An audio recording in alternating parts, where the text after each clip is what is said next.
And there's a deep satisfaction when one is contemplating the Lord. And it's unlike any other satisfaction that the world has to provide. The world has many joys and pleasures. But anyone who has tasted the Lord knows that it makes everything else pall into insignificance. That's a little hint of the beatific vision. And that's what we're destined for in the long run.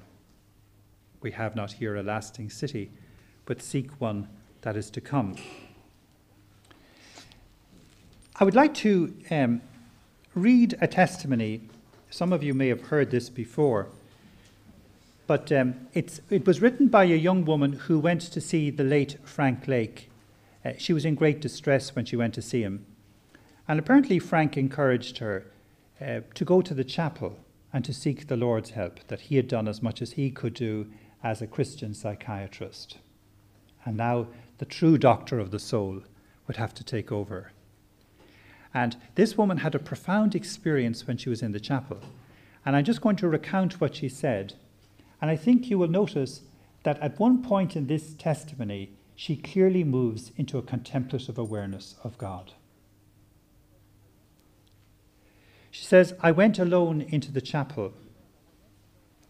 The panic of what I would do to myself to stop the intolerable pain drove me to my knees, my tongue moving incoherently, my soul stretched tight with a weeping longing. When I was still left alone, my very despair drove me to a horror and fury which was unafraid of recrimination. I was staggered by the milk and water apologetic God who could not calm this storm, who smiled sympathetically but abstractly, and whom I couldn't touch. We can bear humans to fall off their pedestals, but not God himself.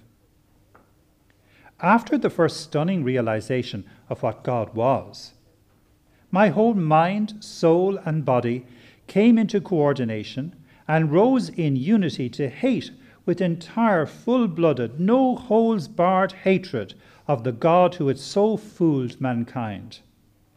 Life surged back into every artery and vein, full red blood, as there streamed out from me powerful and unchecked hatred and loathing for a master whose creation had been working wrongly for centuries and who wasn't wise enough, strong enough, or caring enough to mend it. I was livid with his apathy.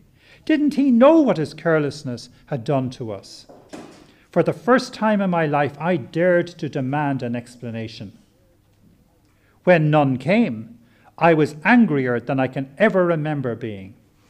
I turned my eyes on the plain wooden cross, and I remembered Calvary. I stood in the crowd that crucified him, hating and despising him. With my own hands, I drove the nails into his hands and feet, and with bursting energy, I flogged him and reviled him and spat with nauseated loathing. Now he should know what it felt like to live in the creation that he had made. Every breath brought from me the words, "Now you know, now you know." And then I saw something which made my heart stand still. I saw his face. And on it twisted every familiar agony of my own soul. "Now you know" became an awed whisper as I, motionless, watched his agony. "Yes, now I know," was the passionate and pain-filled reply. Why else should I have come? Stunned, I watched his eyes search desperately for the tiniest flicker of love in mine. And as we faced one another in the bleak and the cold, forsaken by God, frightened and derelict, we loved one another, and our pain became silent in the calm. Isn't that powerful stuff? Now, I think that's a very good illustration of Paul's text. And now we with unveiled faces, seeing the glory of the Lord. She goes in aware of her pain. And that's the first unveiling. I am full of pain. And then she begins to see her false images of God, although she doesn't recognize it. False images of God she's had all her life. She's unafraid of recrimination.